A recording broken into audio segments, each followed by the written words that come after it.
So I'm back with a little update. If you watched my last video, I was installing these alba nerf bars on my 2008 Raptor 250. Everything went pretty smooth on the brake side, looks good.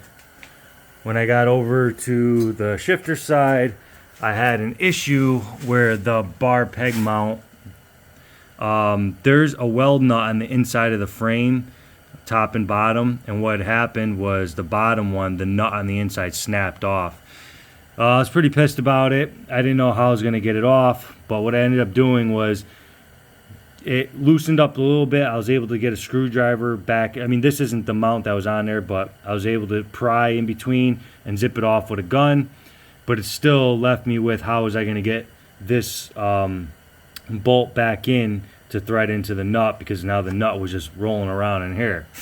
So what did I end up doing? The easiest thing for me to do possible, because I'm by myself here, was I ended up taking a step drill, drilling a hole in here, and then I took a pick and I got the nut lined up, and then I used a flathead screwdriver and jammed it up against the nut to hold it steady, caught a couple threads, zipped it on, and that's that. It worked out really well.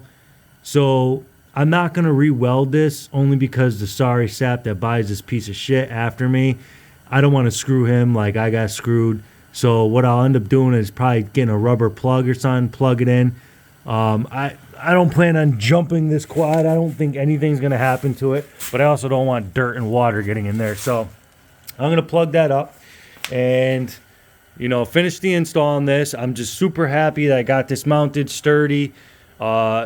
And I believe you could do that to the top one too if anybody has an issue with the weld nut in the back breaking. Instead of like trying to cut this whole thing off and weld the nut and re-weld it, just zip a hole. I do believe there's a chamber in here so the nut won't fall down to the bottom. So if the weld nut on the back and the top falls off, I do believe you can still do the same thing that I did at the bottom. And that's how I fixed it. I'm sure there's better ways, but that's the way I did it. And I just blue Loctited that bolt in, and hopefully I will never take these racing Nerf bars off, so I won't have to worry about it. All right, everyone. Catch you in the next video.